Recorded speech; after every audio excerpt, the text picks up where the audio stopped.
ನಮಸ್ಕಾರ, ನೀವು ನೋಡ್ತಾ ಇದ್ದೀರಾ ಏಷ್ಯಾನೆಟ್ ಸುವರ್ಣ ನ್ಯೂಸ್. ನಾನು ಅರುಣ್ ಹುಗಾರ್. ಈಗ ಇದುವರೆಗಿನ ಪ್ರಮುಖ ಸುದ್ದಿಗಳ quick round up 30 news.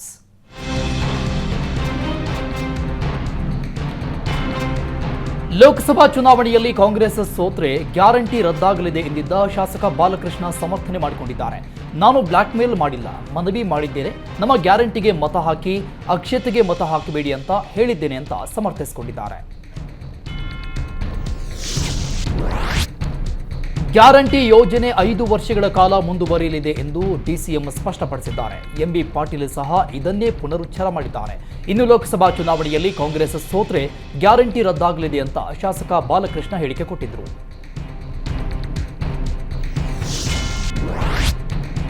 Lok Sabha ಚುನಾವಣೆಯಲ್ಲಿ ಅಕ್ಷತೆ ಬೇಕಾ, ಗ್ಯಾರಂಟಿ ಬೇಕಾ ಎಂದಿದ್ದ ಶಾಸಕ ಬಾಲಕೃಷ್ಣ ವಿರುದ್ಧ ಬಿಜೆಪಿ ರಾಜ್ಯಾಧ್ಯಕ್ಷ ವಿಜೇಂದ್ರ ಕಿಡಿಕಾರಿದ್ದಾರೆ.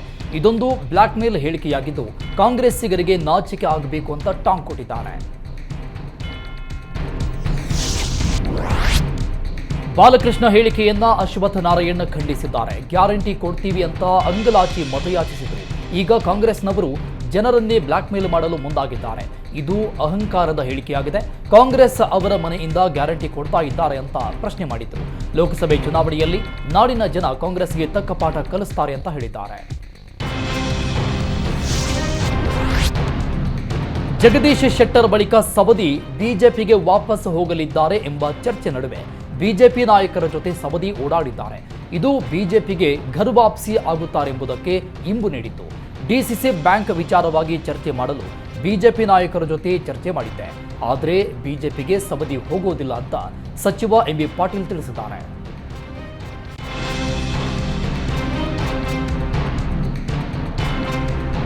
ಬಿಜೆಪಿ ಮತ್ತು ಜೆಡಿಎಸ್ ಮೈತ್ರಿಯಾದ ಬಳಿಕ ಎಚ್ಡಿಕೆಯ ಬಿಡದಿ ತೋಟದ ಮನೆ ಪವರ್ ಹೌಸ್ ಆಗಿದೆ. ಬಿಡದಿ ತೋಟದ ನಿವಾಸದಲ್ಲಿ ಕುಮಾರಸ್ವಾಮಿಯನ್ನ ಸೋಮಣ್ಣ ಭೇಟಿ ಮಾಡಿದ್ದಾರೆ. ತುಮಕೂರು ಕ್ಷೇತ್ರದಲ್ಲಿ ಸಹಕಾರ ನೀಡುವಂತೆ ಕುಮಾರಸ್ವಾಮಿ ಬಳಿ ಸೋಮಣ್ಣ ಮನವಿ ಮಾಡಿದ್ದಾರೆ. 2019ರ ಲೋಕಸಭೆ ಚುನಾವಣೆಯಲ್ಲಿ ದೇಶವೇ ತಿರುಗಿ ನೋಡಿದ ಮಂಡ್ಯ ಕ್ಷೇತ್ರದಲ್ಲಿ 2024ರ ಲೋಕಸಮರಕ್ಕೂ ಜಿದ್ದಾಜಿದ್ದಿ ಶುರುವಾಗಿದೆ.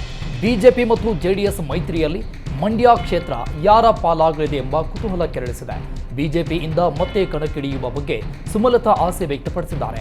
ಬಿಜೆಪಿಗೆ ಮಂಡ್ಯ ಕ್ಷೇತ್ರ ಬಿಟ್ಟು ಕೊಡಲಿದ್ದಾರೆ ಎಂಬ ನಂಬಿಕೆ ಇದೆ ಎನ್ನುವ ಮೂಲಕ ದಳಪತಿಗಳಿಗೆ ಚೆಕ್ಮೇಟ್ ಕೊಟ್ಟಿದ್ದಾರೆ. ದಕ್ಷಿಣ ಕನ್ನಡ ಲೋಕಸಭಾ ಬಿಜೆಪಿ ಟಿಕೆಟ್ಗಾಗಿ ಮತ್ತೊಬ್ಬ ಹಿಂದೂ ಮುಖಂಡನ ಹೆಸರು ಮುನ್ನೆಲೆಗೆ ಬಂದಿದೆ. ಸತ್ಯಜೀತ್ ಸುರತ್ಕಲ್ಗೆ ಬಿಜೆಪಿ ಟಿಕೆಟ್ ನೀಡಬೇಕೆಂಬ ಕೂಗು ಜೋರಾಗಿದೆ. ಫೆಬ್ರವರಿ 25ರಂದು ಸತ್ಯಜೀತ್ ಪರವಾಗಿ ಸಮಾವೇಶ ನಡೆಸುವ ಸಾಧ್ಯತೆ ಇದೆ. ಮುಂದಿನ ಲೋಕಸಭೆ ಚುನಾವಣೆಯಲ್ಲಿ ಬಳ್ಳಾರಿಯಿಂದ ಶ್ರೀರಾಮುಲು ಸ್ಪರ್ಧಿಸಲು ತಯಾರಿಯಲ್ಲಿದ್ದಾರೆ. ಒಂದು ವೇಳೆ ಜನಾರ್ದನ್ ರೆಡ್ಡಿ ಅಭ್ಯರ್ಥಿ ಹಾಕಿದ್ರೆ ಕಾಂಗ್ರೆಸ್ಗೆ ಲಾಭವಾಗಲಿದೆ. ಹೀಗಾಗಿ ಜನಾರ್ದನ್ ರೆಡ್ಡಿಯನ್ನ ಬಿಜೆಪಿಗೆ ಕರೆತರಲು ರಾಮುಲು ಶತಪ್ರಯತ್ನ ಮಾಡ್ತಾ ಇದ್ದಾರೆ. ಮಂಡ್ಯ ಜಿಲ್ಲೆಯ ಸೌಹಾರ್ದ ಮತ್ತು ಶಾಂತಿ ಕದಡುತ್ತಾ ಇರುವ ಶಕ್ತಿಗಳ ವಿರುದ್ಧ ಫೆಬ್ರವರಿ 7ರಂದು ಮಂಡ್ಯ ನಗರ ಬಂದ್ ಮಾಡಲು ಸಮಾನ ಮನಸ್ಕರ ವೇದಿಕೆ ಕರೆ ಕೊಟ್ಟಿದೆ. ಕೆರಗೋಡು ಗ್ರಾಮದಲ್ಲಿ ಹನುಮಧ್ವಜ ವಿಷಯ ಇಟ್ಕೊಂಡು ಶಾಂತಿ ಕದಡುತ್ತಾ ಇದ್ದಾರೆ. ರಸ್ತೆಗಳಲ್ಲಿ ಪುಂಡಾಟಿಕೆ ಮಾಡಿ ಕಲ್ಲು ತೂರಾಟ ಮಾಡಿದ್ದಾರೆ. ರಾಜಕೀಯ ಪಕ್ಷಗಳು ಸರ್ಕಾರದ ವಿರುದ್ಧ ಧ್ವಜ ಇಟ್ಕೊಂಡು ಹೋಗ್ತಾ ಇರೋದು ಸರಿಯಲ್ಲ ಅಂತ ಹೇಳಿದ್ದಾರೆ.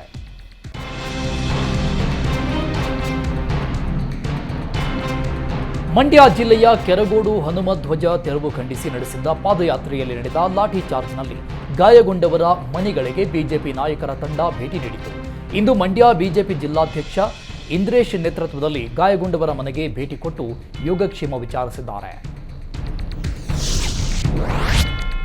ಕೆರಗೋಡು ಹನುಮಧ್ವಜ ತೆರವು ಖಂಡಿಸಿ ಪಾದಯಾತ್ರೆ ವೇಳೆ ಕಾಂಗ್ರೆಸ್ ಶಾಸಕನ ಫ್ಲೆಕ್ಸ್ ಹರಿದಿದ್ದ ಆರೋಪದಡಿ ಅಪ್ರಾಪ್ತನನ್ನ ಪೊಲೀಸರು ಕರೆದೊಯ್ದು ವಿಚಾರಣೆ ನಡೆಸಿದರು. ಇದರಿಂದ ಸಿರಿದದ್ದ ಬಿಜೆಪಿ ನಿಯೋಗ ಆ ಬಾಲಕನ ಮನೆಗೆ ಭೇಟಿ ಕೊಟ್ಟಿತು. ಈ ವೇಳೆ ಮನೆಯ ಬಾಗಿಲು ಹಾಕಿ ಮನೆಗೆ ಬರೋದು ಬೇಡ ಅಂದಿದ್ದಾರೆ. ಕೆರಗೋಡುವಿನ ಹನುಮಧ್ವಜ ಹೋರಾಟದಲ್ಲಿ ಭಾಗಿಯಾದವರನ್ನ ಹೆದರಿಸಿ ಬೆದರಿಸಲಾಗ್ತಾ ಇದೆ ಅಂತ ಬಿಜೆಪಿ ಜಿಲ್ಲಾಧ್ಯಕ್ಷ ಇಂದ್ರೇಶ್ ಆರೋಪಿಸಿದ್ದಾರೆ. ನಾವು ಯಾರನ್ನೂ ಬೇರೆ ಜಿಲ್ಲೆಯಿಂದ ಕರೆಸಿಲ್ಲ, ಎಲ್ಲರೂ ಕೆರಗೋಡು ಮಂಡ್ಯದವರೇ ಇದ್ರು ಅಂತ ಇಂದ್ರೇಶ್ ಸ್ಪಷ್ಟಪಡಿಸಿದ್ದಾರೆ. ಕಾಂಗ್ರೆಸ್ ನಾಯಕರು ಬೇರೆ ಜಿಲ್ಲೆಯವರ ಒಬ್ಬರನ್ನ ತೋರಿಸಲಿ ಅಂತ ಸವಾಲ್ ಹಾಕಿದ್ದಾರೆ. ಮಂಡ್ಯದಲ್ಲಿ ಶುರುವಾದ ಧ್ವಜ ದಂಗಲ್ ರಾಜ್ಯದಾದ್ಯಂತ ವಿಸ್ತರಿಸಿದೆ. ಮೈಸೂರಲ್ಲಿ ಪಾರ್ಕ್ನಲ್ಲಿದ್ದ ಟಿಪ್ಪು ಬಾವುಟ ಹಾರಾಟಕ್ಕೆ ಅನುಮತಿ ಕೊಟ್ಟವರು ಯಾರು ಅಂತ ಸಂಸದ ಪ್ರತಾಪ್ ಸಿಂಹ ಪ್ರಶ್ನಿಸಿದ್ದಾರೆ. ಸರ್ಕಾರಿ ಜಾಗದಲ್ಲಿ ಟಿಪ್ಪು ಬಾವುಟ ಹಾರಾಡ್ತಾ ಇರುವುದಕ್ಕೆ ಪ್ರತಾಪ್ ಸಿಂಹ ಕಿಡಿಕಾರಿದ್ದಾರೆ. ಸಂಸದ ಪ್ರತಾಪ್ ಸಿಂಹ ಪೋಸ್ಟ್ಗೆ ಬೆಚ್ಚಿಬಿದ್ದ ಜಿಲ್ಲಾಡಳಿತ ಸಾರ್ವಜನಿಕ ಪಾರ್ಕ್ನಲ್ಲಿದ್ದ ಟಿಪ್ಪು ಬಾವುಟವನ್ನು ತೆರವುಗೊಳಿಸಿದ್ದಾರೆ. ಬಿಜೆಪಿ ರಾಜ್ಯಾಧ್ಯಕ್ಷ ವಿಜೇಂದ್ರ ನೇತೃತ್ವದಲ್ಲಿ ಚಿಕ್ಕಮಗಳೂರು ನೂತನ ಬಿಜೆಪಿ ಜಿಲ್ಲಾಧ್ಯಕ್ಷರ ಪದಗ್ರಹಣ ಕಾರ್ಯಕ್ರಮ ನಡೆಯಿತು.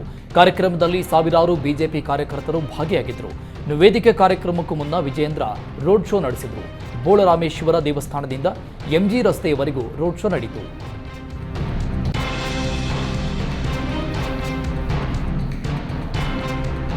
ಮಲ್ಲೇಶ್ವರ ಭಾಗದಲ್ಲಿ ಪರ್ಮಿಷನ್ ಇಲ್ಲದೆ ವ್ಯಾಪಾರ ಮಾಡ್ತಾ ಇದ್ದ ಬೀದಿ ಬದಿ ಅಂಗಡಿಗಳನ್ನು ಎತ್ತಂಗಡಿ ಮಾಡಲಾಗಿದೆ. ಬೀದಿ ಬದಿ ವ್ಯಾಪಾರ ಸಂಘದ ಪರ್ಮಿಷನ್ ಇದ್ದವರಿಗೆ ಮಾತ್ರ ವ್ಯಾಪಾರ ಮಾಡಲು ಅವಕಾಶ ಕಲ್ಪಿಸಲಾಗಿದೆ. ಮುಂದಿನ ದಿನಗಳಲ್ಲಿ ಜಾಗ ಗುರುತಿಸಿ ಬಾಡಿಗೆ ರೂಪದಲ್ಲಿ ವ್ಯಾಪಾರಕ್ಕೆ ಅವಕಾಶ ಕಲ್ಪಿಸಲಾಗುತ್ತದೆ ಅಂತ ಬಿಬಿಎಂಪಿ ತಿಳಿಸಿದೆ. ಎಚ್ಎಎಲ್ ವಿಮಾನ ನಿಲ್ದಾಣದ ಪಕ್ಕದಲ್ಲಿ ಹಾಕಲಾಗಿದ್ದ ಕಟೌಟ್ ಬಿದ್ದ ಪರಿಣಾಮ ಮೂವರು ಪಾದಾಚಾರಿಗಳಿಗೆ ಗಂಭೀರ ಗಾಯಗಳಾಗಿದ್ದಾವೆ. ಮೂವರನ್ನ ಬೌರಿಂಗ್ ಆಸ್ಪತ್ರೆಗೆ ದಾಖಲಿಸಿ ಚಿಕಿತ್ಸೆ ಕೊಡಿಸಲಾಗುತ್ತಿದೆ. ಕಾರ್ಯಕ್ರಮ ಮುಗಿದು 10 ದಿನವಾದರೂ ಕಟೌಟ್ ತೆರವುಗೊಳಿಸದಿದ್ದಕ್ಕೆ ಕಟೌಟ್ ಬಿದ್ದಿದೆ ಅಂತ ಸಾರ್ವಜನಿಕರು ಆಕ್ರೋಶ ವ್ಯಕ್ತಪಡಿಸಿದ್ದಾರೆ. ಉತ್ತರ ಕನ್ನಡ ಜಿಲ್ಲೆಯ ಸಿದ್ದಾಪುರ ತಾಲೂಕಿನಲ್ಲಿ ಒಂದೇ ದಿನ 8 ಜನರಲ್ಲಿ ಮಂಗನ ಕಾಯಿಲೆ ಪತ್ತೆಯಾಗಿದೆ. 10 ವರ್ಷದ ಓರ್ವ ಮಗು ಗಂಭೀರವಾಗಿದ್ದು ಮಂಗಳೂರು ಆಸ್ಪತ್ರೆಗೆ ರವಾನಿಸಲಾಗಿದೆ. ಸಿದ್ದಾಪುರದ ಕೊರ್ಲಕ್ಕೈ ಪ್ರಾಥಮಿಕ ಆರೋಗ್ಯ ಕೇಂದ್ರದ ವ್ಯಾಪ್ತಿಯ ಜಿಡ್ಡಿಯಲ್ಲಿ 7 ಪ್ರಕರಣ ಉಳಿದಂತೆ ಇತರೆ ಭಾಗದಲ್ಲಿ 9 ಪ್ರಕರಣ ಇದೆ. ರಾಯಚೂರು ನಗರದಲ್ಲಿ ರಕ್ಕಸರಂತೆ ಬೀದಿ ನಾಯಿಗಳು ಓಡಾಡಿವೆ. 6 ವರ್ಷದ ಒಳಗಿನ ಮಕ್ಕಳನ್ನೇ ಬೀದಿ ನಾಯಿಗಳು ಟಾರ್ಗೆಟ್ ಮಾಡಿ ಕಚ್ಚುತ್ತಾ ಇವೆ. ಒಂದೇ ವಾರದಲ್ಲಿ 4 ಮಕ್ಕಳಿಗೆ ಬೀದಿ ನಾಯಿ ಕಡಿದಿದೆ. ಸ್ಥಳೀಯರ ಸಮಯ ಪ್ರಜ್ಞೆಯಿಂದ 6 ವರ್ಷದ ಬಾಲಕ ಅಖಿಲ್ ಬಚಾವಾಗಿದ್ದಾನೆ. ಗಾಯಗೊಂಡ ಬಾಲಕ ಅಖಿಲ್ನನ್ನ ರಿಮ್ಸ್ ಆಸ್ಪತ್ರೆಗೆ ದಾಖಲಿಸಿ ಚಿಕಿತ್ಸೆ ನೀಡಲಾಗ್ತಾ ಇದೆ.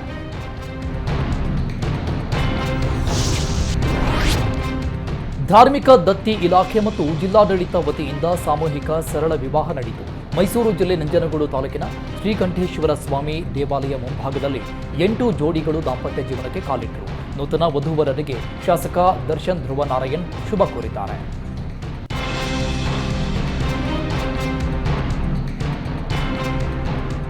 ನೀರಿಗಾಗಿ ಲ್ಯಾಂಡ್ ಓನರ್ ಮತ್ತು ಮೂಕಾಂಬಿಕಾ ಲೇಔಟ್ ನಿವಾಸಿಗಳ ನಡುವೆ ಪೈಪೋಟಿ ಶುರುವಾಗಿದೆ.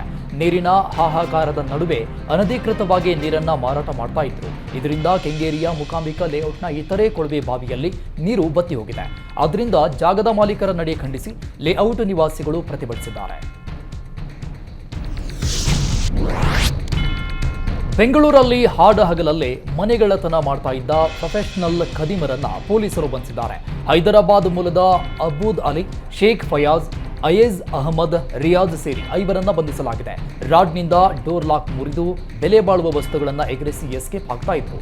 ಮಡಿವಾಳ ಪೊಲೀಸ್ ಠಾಣಾ ವ್ಯಾಪ್ತಿಯಲ್ಲಿ ಮನೆ ಕಳವು ಮಾಡಿ ಎಸ್ಕೇಪ್ ಆಗಿದ್ರು.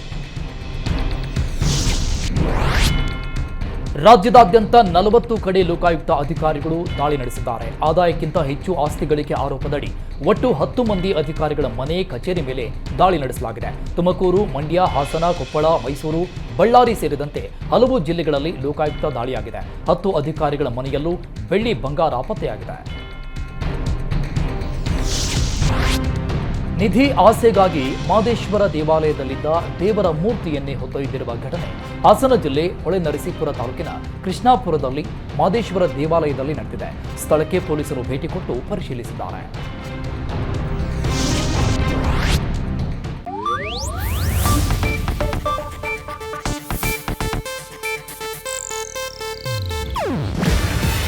ಇದು ಏಷ್ಯಾನೆಟ್ ನ್ಯೂಸ್ ನೆಟ್ವರ್ಕ್ ಪ್ರಸ್ತುತಿ. ನೀವು ನೋಡ್ತಿದ್ದೀರಾ ಏಷ್ಯಾನೆಟ್ ಸುವರ್ಣ ನ್ಯೂಸ್.